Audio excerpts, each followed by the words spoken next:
What's up, beautiful people? It's Melanie coming to you guys from the Outer Banks, North Carolina, in my office. This is where I reside a good majority of my time now. Hanging out. Got 444 on the odometer right now. That's always a good sign. I see random people that I know while I'm driving. It's nuts. So I wanted to get on here and talk to you all and have a journey. There's also a lot of patterns happening and a lot of horse stuff in the back. It's a good day. I wanted to share a journey with you guys, and it's because I had a follower, commenter, person ask, as well as like a whole bunch of other people in my life lately, and I wanted to help others on their journey, on their road to wellness. On their own road to wellness, because we're all on a different path. We're all going to do things differently, and we don't all have to be the same, and that's fine. But I can share my journey, what worked for me, what worked for our family, and what helped us on our journey, and you guys can come along for the ride. So welcome. Let me grab some. Never mind, I was just kidding. Who needs water? So the commenter's name was Dana, I think, or Don. It was like DA space NA that it came up in my feed. So thank you for commenting. Thank you for asking the question. Thank you for engaging. And I love talking to people and meeting new people. And so it's really fun to have these conversations. She or he or they or whatever asked how I lost weight. Because I had mentioned being overweight and heavy in one of my videos. I was 220 pounds when I started this journey, and I don't know how much I weigh now because I don't weigh myself ever. I don't care. I don't have a scale in my house. I go by how I feel because I feel like that's the most important thing.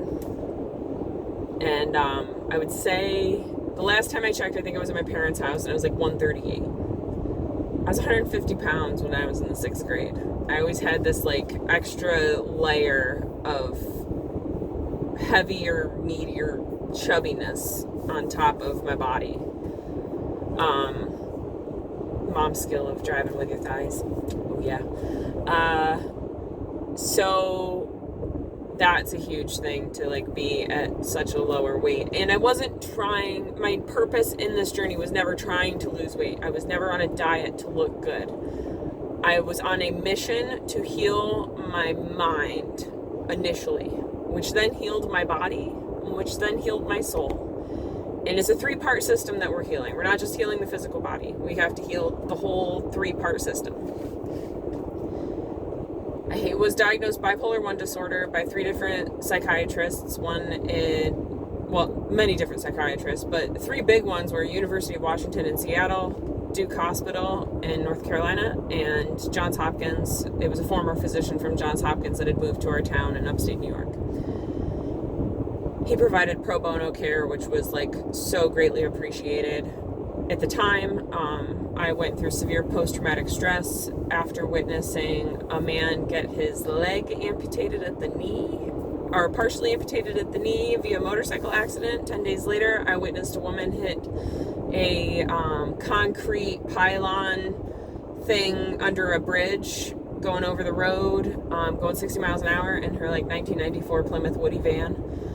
And the car burst into flames, and she was burning alive in her car, and I was trying to get her out with a million people. It was like one of those nightmares that you have where like you try so hard and you can't get whatever to happen in your dream. Like that happened, but it was real life, and it was terrifying and horrible. And then my daughter had something happen where she hit her head, and we didn't know that she hit her head, and she was going unconscious, and ended up having to like go to the hospital in Syracuse, New York, via ambulance. And all of these 3 things happened during a Venus retrograde period, by the way, which we are now in Venus retrograde period again. That was the beginning of this cycle of Venus retrograde. But all of that happened, and it sent me plummeting down this like really awful, terrible hole of darkness, and I needed help. There was no mental health help available. There were no inpatient beds for a psychiatry unit within 60-mile radius of my home. In every direction we searched. I ended up having to like move out of the house because I was dangerous around my children. It was a very dark time. And I worked with the doctor, the pro bono doctor, from Dr. Barnard from Ithaca, and I probably would be dead if it wasn't for him. Became non-verbalist at one point because of lithium. I was lithium toxic at one point, falling on myself. I fell down 6 times in one day with like huge bruises all over my body. It was quite an interesting journey back then. And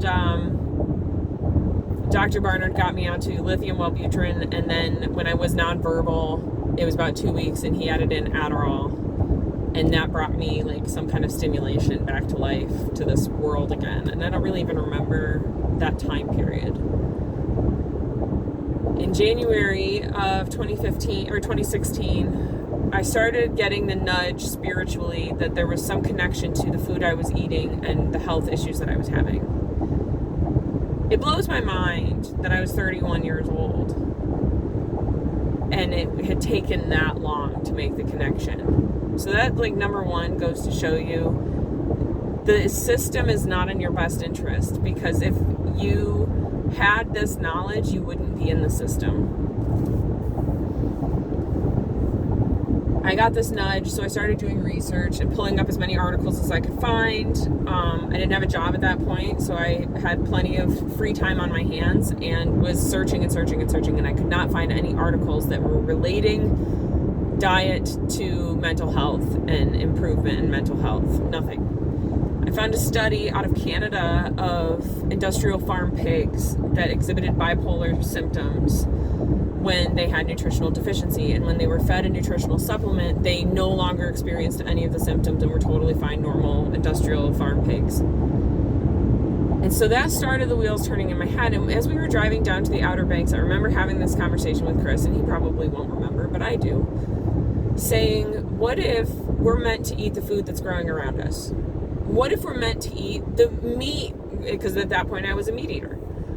What if we're meant to eat the deer that have eaten the plants that are around us? What if there's a correlation between the amount of sunlight that the plants are getting and the nutrients that are going to be in their bodies or then in our bodies? And like, I was having all of these revelations regarding food and what we were putting into our bodies and the effects that it had. However, we got to the Outer Banks and it's like food city. Everything is about food here. And none of it's good for you at all. Captain George's, oh my God, it's like this huge all-you-can-eat, tacky tourist seafood buffet thing, and it's like raping our oceans of all of the seafood. It's not seafood, it's like sea creatures to feed an ecosystem, all of the rest of it, raping our oceans with those kinds of restaurants. But that's a whole nother journey. We dove into the Outer Banks food scene and thoroughly enjoyed ourselves. Spent thousands. I calculated it was like $2,000 a month on going out to eat at all of the restaurants. And so we experienced, it was great. In July of 2016, I became lactose intolerant out of the blue. No reason that I know of as to why. And was violently, like to the point that I would have to leave work, violently lactose intolerant. Pooping my pants and having to poop in the swamps of Serenity on 64, traveling from Raleigh to the Outer Banks. And in September, on September 11th, 2016, I had a giant burger with goat cheese on it because I wasn't allergic to goat cheese. And lettuce, tomato, mayonnaise, the works, and sauteed mushrooms and onions. Like, we went all out on these burgers. I think we might have had friends over for dinner. Maybe Chris's boss. That might have been it. But we had these amazing burgers and went to bed and woke up at 2 o'clock in the morning and I felt terrible. I just felt miserable. My stomach didn't feel good. It felt like a brick. And I was hot and sweaty and I had this horrible taste in my mouth and I was just like, I can't function. I went outside to go smoke my cigarettes and hang out with the neighbor that lived below us that happened to be vegan, who I made fun of on a regular basis to her face because she was vegan. I made fun of a lot of people that were vegan over my years. I take the karma, and I understand. I get it.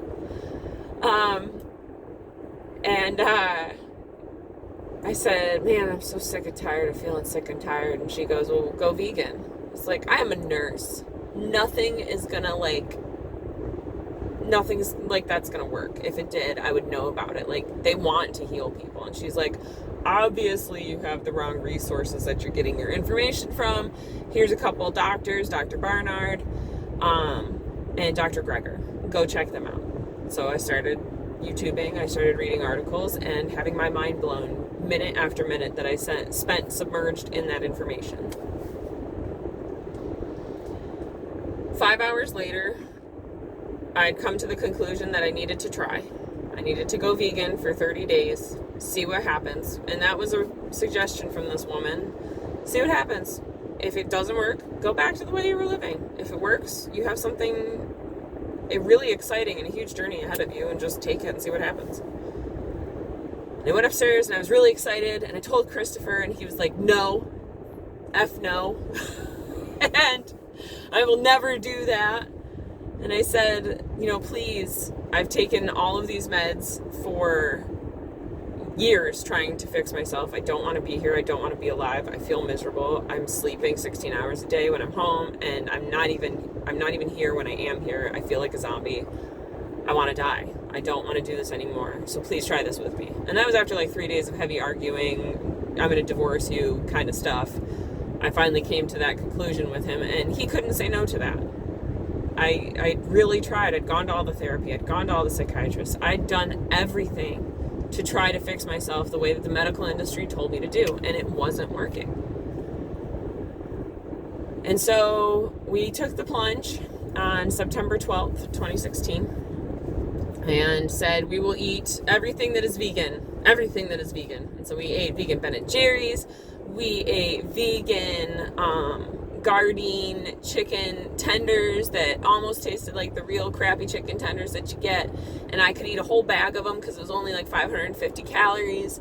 I'd eat Oreos. I'd eat half a loaf of bread with vegan butter on it because I loved bread and I loved butter. I would eat everything. Chocolate at nighttime. I loved dark chocolate with nuts at nighttime. I would eat that. All the sugar. Didn't matter. As long as it was vegan. We went out to eat at restaurants, had vegan. And within 34 days, I dropped from 220 pounds to about 192 pounds. I went from a size 14, 16 to like a 10, 12. And then very quickly after, an 8, 10. I had so much energy that I had gone from the sleeping 16 hours a day when I was home to having this huge burst of energetic force within me to make bread at 4 o'clock in the morning because I wanted to, and to make pasta from scratch because I wanted to. I'd never done that shit in my life. I never cooked in my life. I sucked at cooking before I became plant-based vegan. But I had all of this time that I wasn't sleeping anymore that I could utilize to be creative and do all of these fun things that I kind of always wanted to do, just never felt good enough to do. And thus began our journey. Within a year, Christopher's blood pressure went from 145 over 95 to 100. Like, it'd fluctuate. High blood pressure. He was 38 at the time. He now has like 110 over 60. I went from bipolar on 10 different meds and supplements every day. It was $260 after copays, or that was my copay for the pharmaceuticals that I took every month. It was an $800 bill for the insurance every month. It was $100 every psychiatry visit. It was $1,100 to go to Duke Psychiatry and have them tell me that there was nothing they could do. I'd be on meds for the rest of my life. I was bipolar, and if I tried to get off them, I'd be dead. And he laughed in my face when I said, I might like to try to get off my medication in 2 years. Laughed in my face for $1,100.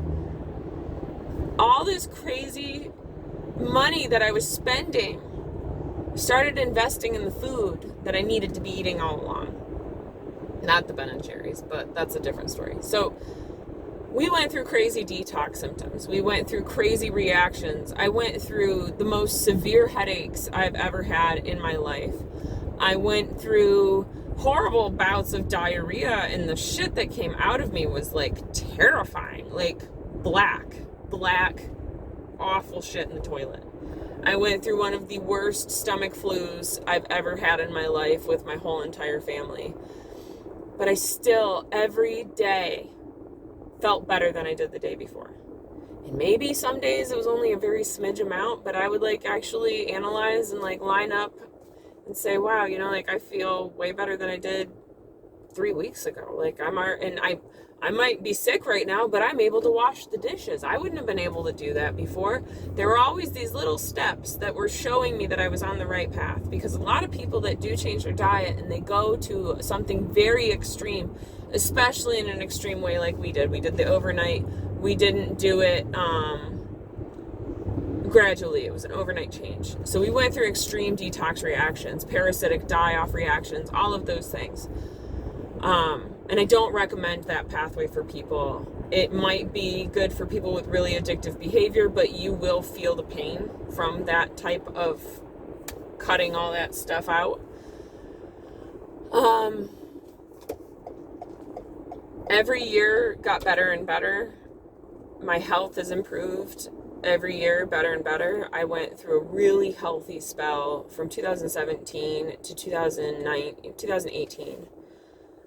Because I had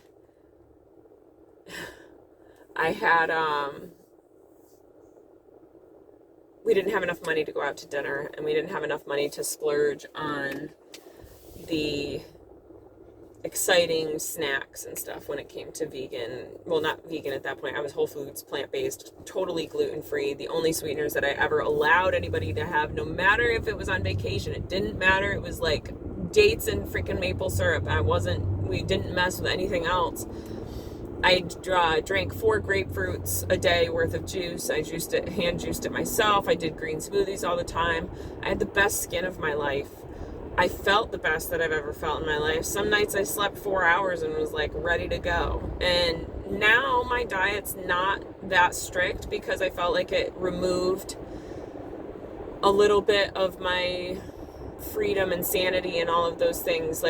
And I wanted to experience the third dimensional world of fun foods and all that. So I now do it in moderation, and it works for us. And I don't feel as good as I did when I ate super strict and really healthy, but I didn't have as much fun because I was always stressed out about what I was eating. So there's payoff and drawbacks and all of that stuff, which is fine. It's fine. But that's how I did it. That's how I lost all the weight, was just by taking away meat, dairy, eggs, fish, and then eventually it was big cane sugar. I couldn't tolerate eating cane sugar anymore. It caused really bad autoimmune type pain flare-ups, full body, after eating it, and it wasn't worth it for me to feel that bad the next day and have to also take care of my family. I was a stay-at-home mom once I quit the nursing industry, and I needed to be present for my kids. Otherwise, what's the point of me being here? So my daughters and I have been fully plant-based and vegan since September 12th, 2016. We're going on 7 years. We have not died yet. We have not gone through any type of serious illness. My daughter lost a lot of weight this summer, but that was her own doing, and she's 11, and she doesn't want to be told how to eat, and she doesn't want to be told what to do, and she knows everything because she's 11, and didn't want to hear me when I was trying to tell her that it's really important that the foods we are putting in our body are nourishing foods, and you're not just eating the cardboard foods, which I call oatmeal and pasta and stuff like that. Those are the cardboard foods because there's not actual nutritional benefit really in them, as there is broccoli, cauliflower, black beans, and chickpeas, and quinoa, and doing all of the chia seeds, or mangoes, strawberries, blueberries, anything with color that's vibrant, that's fresh, that's still alive while you're eating it. those are the foods that we need to be putting in our body. And so we had this long conversation about it. It took like a huge ego death for her to like fully function and understand. And I'm really grateful that that came up and we were able to have the conversation. And I'm really glad that she was able to like open up and listen and hear and all that stuff. Anywho, in my mind, it makes sense to go the plant-based route, because if we were truly meant to be meat eaters, we would have claws. If we were truly meant to be meat eaters, we would be able to chase down, run down with our bare hands, claw into the animal, rip its neck open, and be like, rah, rah, rah, rah. I'm driving down a really slow road, it's okay. And dig in. And yet we don't do that. We use weapons and we use fire to cook our food, because you're not going to eat raw meat. You're going to like cook it first. Most of the time there are weird people eating raw meat now. Another reason why I don't believe that kind of stuff is good for us is because I believe that we're being poisoned from the dark forces. I don't know who the fuck it is doing it, but they're definitely poisoning people, and they're poisoning people via the air.